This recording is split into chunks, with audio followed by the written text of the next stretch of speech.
Ikaw, brother, anong problema mo? Ano po, na-revoke po yung license. Hindi po ako makapag-renew. Bakit? Kasi po, na-revoke po permanently. Revoke ang lisensya mo? Opo. Bakit ka na-revoke? Yung pinara po ako ng LTO nun. Tapos, pasupa na yung motor. Tapos, student pa lang ako nun. 1 year suspension. 1 year suspension ko. Hindi. Nalift na. Hindi siya revoke. Kailan ka nahuli? 1 year na. Opo. Ang tanong, anong problema mo? Yung parang nire-renew ko na po itong student. Bawal na lang po kasi revoke permanently. Sinasabihan po siya na wala na raw po magagawa. Ay, alam ko na yan. Maliban doon sa, di ba nagmaneho siya? Expired ang rehistro. Student permit, wala kang kasamang lisensyadong driver. 1 year kang suspended. Ano? Na-serve mo na yon. Nag-a-apply ka ngayon student permit. Ang sabi, hindi ka na pwede. O, halika para magkaintindihan tayo. Brother, hintayin niyo ako ha. Baka Sabitan lang kita ng mic. Brad, babalikan ka namin. Saan mo na, idol? Isa pa. Ang bagal naman. Thank you po. Bagal na. Ang sabi, hindi ka na pwede. Tapos nung sinabi ko po mag-apply po ako ng appeal, pinapunta po ako dito sa may licensing. Sige, sir. Brother, sige. Thank you po. Sige. Antay ko na lang po yung tawag. Sige. Okay lang po. Sige. Thank you so much po. Brother, kinuha mo na. Okay. Kina, bad man. Ay, ako naman. Sige pa. Sige. Okay na? Ito na ito din. Sige, brother. Pero pumasok mo na lang wala kayo sir natin. Okay nang bahala dyan ha. Sige pa. Salamat po. Thank you. Thank you. Halika, Bunso. Tapos sinabi ko mag-apply po ako appeal. Punta po ako ng licensing. Tapos pinapunta po ako ng licensing. Pinapunta po ako. Ano sabi sa'yo sa licensing? Pumunta po doon sa may student. Tapos nagpa-medical na po ako. Pinag-medical po ulit siya. Tapos pagdating po doon sa may Renewal. sa may renewal na po. Bawal na daw po. O sige, dito muna.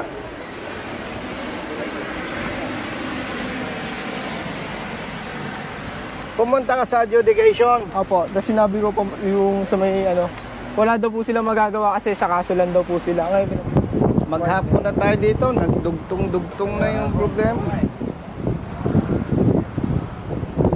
Alam mo, hindi ito trabaho ng congressman eh. Tanong sino ba naman tutulong sa mga to? Brother, good afternoon. Ilang days na kayong paikot-ikot? ngayon po kami pumunta Ngayon dito. lang po siya pumunta. Pero matagal na po akong tumatawag sa LTO. Pinagpapasa-pasahan lang din po ako. Binibigyan-bigyan po ako ng iba't ibang number. Tapos hindi rin po sumasagot. Walang nag-entertain ng maayos, no? Opo. O yun na. Yan nyo at babaguhin natin. Kala ko nga po, hindi na po ako mag-aalisensya. Kasi sabi po sa San Mateo, wala daw po. Wala ng pag-asa, no? Ilang tao na rin po yung nagsabi hindi na raw po magagawa ng paraan. Pero nagsisearch pa rin po ako. Partner! Tayo para hindi mainit. Oo nga, may kape ba dyan?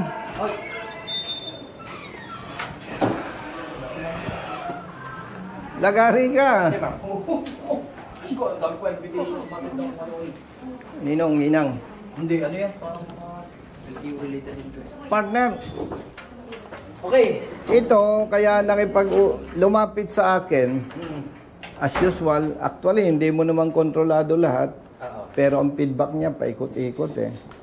Tapos walang linaw at sinasabi na wala nang magagawa. Okay.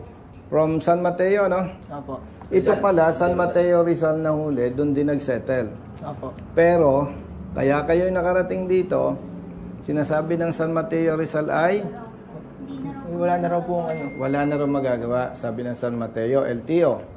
Kaya sila pumunta dito. Yun ang situation. Ang clarification ko sa iyo, partner, considering na central office to, may proof naman at mabe-verify. From this office, malilift yung alarm. Is it possible? Yung nasa yung documents. Ito po yung isang ticket. Kasi kahit central tayo, ganito kasi yan po. Kahit central tayo, may jurisdiction naman na tinatawag dyan sa office. Yes. Diba? Yes. Kung sa San Mateo ito, usually, dapat San Mateo mag-lift, di ba? Yun ang jurisdiction eh. Yes. Yung date of payment. I agree. Pero brother, with all due respect, if I may suggest, sabihan natin yung San Mateo. Ito yung history. Pa-check natin yung history kung Sige, sige. Okay. para makita natin. Kasi kung pwede namang i-reg, kung pwede namang i-lift dito, or kung hindi kaya na i-lift dito, una, kung pwedeng i-lift dito, pwede nga una. Kung may access ako, within 1 year yata suspension. Kung hindi pwede because of jurisdictional issues, tawagan natin ang hepe ng ano. Oo. Ng I-resolve. San Mateo. Kung contest. Hindi na, nabayaran na to eh. Ano ba yan? Mm. Nabayaran. Dapat nga, dapat kasi, kung may monitoring yan, kung yung mga 1 year na suspension, meron dapat Excel file yan. Ito, due for lifting. Hindi, tsaka tama yung punto mo. Nagbayad siya nung date na nahuli siya. Dapat may monitoring system. Pag na-reach yung date na gano'n, automatic lifted. Oo, kasi ano naman eh, system naman yun, pwede namang ma-check naman ng... Automatic, no? Tama. Wow! Nagbibiro lang ako, Nagbibiro lang ako, tinutukan mo naman eh. Sige. 4. Busy ka, pasensya ka na. Oo lang, oo, basta ano, sabi ko nga sa'yo, lagi tayo magkakampi pa sa tama, diba? Kung naman naman ang At brother, hindi man ako lalapit sa'yo kung mali. Mapapahiya ako sa'yo, ano? Di ba? Anong... Student permit? Student permit. Nagmaneho, walang kasamang lisensyado. Kaya nga, ang nangyari, dahil wala siyang kasamang duly licensed driver, Suspend. suspended siya na mag-apply for 1 year. Ngayon, Anong gusto niya gawin? ililift natin kasi tapos na yung May 3. Nagbayad siya same date. Opo. Asan yung resibo? Kung ilan po ako nahuli. Yun po. Yan, same date. May 3 siya nahuli. So, Naka 1 year na. student permit. Ngayon, ang ililift nating alarm para makapag-apply na ulit siya ng student. Tama ba? Opo. Kasi mabuti, nagbayad agad to, no? Nagkataon hindi to, isang taon po ulit ang hihintay. Oo, tama. Hindi katulad yan, partner, nung 15 days unsettled yung penalty. Yung 1 month suspension from the date of apprehension. Ano ito, iba, no?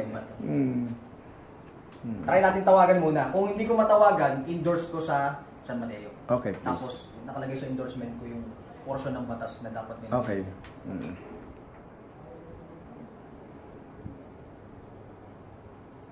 Hello po, Chief. Chief, si Attorney Wendell nito ng Traffic Adjudication. Sir.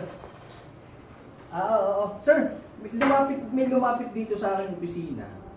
Nahuli siya ng improperly licensed kasi student permit ang meron siya. Tapos, wala siyang kasamang duly licensed driver.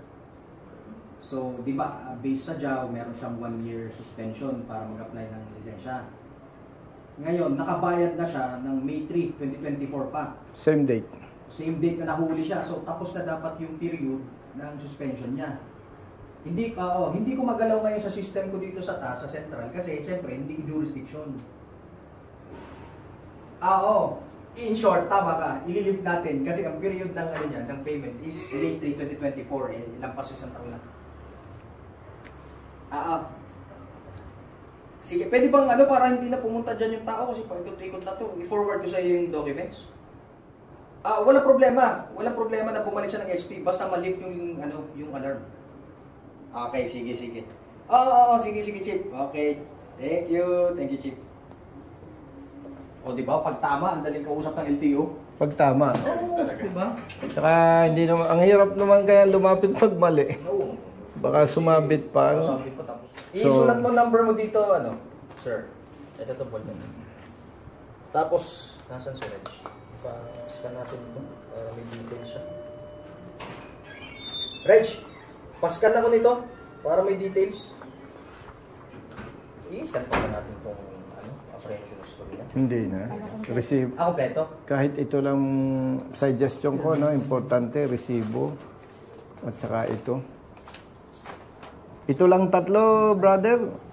Nandito na lahat ng details. Makikita na sa system yan. Scan na lang, tapos send ko kay Chip. Tapos brother, kung pag may conference kayo, ang maganda may brought out yan. Automatic. Pag na-reach yung period, monitoring, automatic, para hindi pa ikot-ikot ang tao. Ganun niya, may pinagsabihan din kami sa bakit. Dapat pinomonitor lahat ng mga... Tama ka. It's high time siguro na lahat ng ng mga huli monitor. Di ba sabi, bagong Pilipinas? Bagong LTO na naman talaga eh. Pero di ba? step by step kami. And then, hindi ko naman kayo ma-blame kasi yung mga problema, siyempre, ma-discover ninyo. Hindi naman isang bagsak Oo, yan. sa bagsakan, nandiyan na agad lahat. Diba? Gradual ninyo ma-discover eh.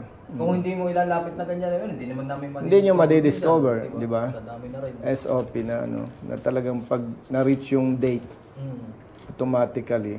Actually, before, kailangan, hindi na kailangan ng manual intervention. Dapat. Kung baga system, ma-check na ng system, ngayong araw na to. Sa IT, alam yan eh. Dapat yung mga ganun. Brother Matt, sa IT, kayang-kaya yan. Sa system, na pag na-reach yung ganon, automatic, mawawala sa Hindi na alarm. kailangan bang i-check na tao? Isang taon na ba yun? Yung hindi na ganun. Oh. System na lang. At the same time, in this case, wala nang ganitong usapan. Diba? Automatic na, pagpunta niya sa araw na yun, kinabukasan, lifted na. Pwede na. So, okay na kayo? Sige. Tatawagan ka namin po ha. Okay po. Isipin mo, director pang tatawag sa'yo. Sa amin na po si attorney. Director, dito ka sa gitna. Sa gitna ka namin. Kayo ang aming VIP. Oo nga, oo. Kasi tama public yun. servants kami. 1, 2, 3, smile po. That's 1, 2, 3. Okay po. Okay, Salamat po. Thank you so much po, sir. Kinakabahan ako dito. Baka maging ninong ka dito.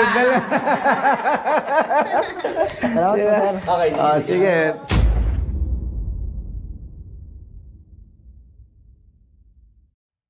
Please like and subscribe for more latest video updates.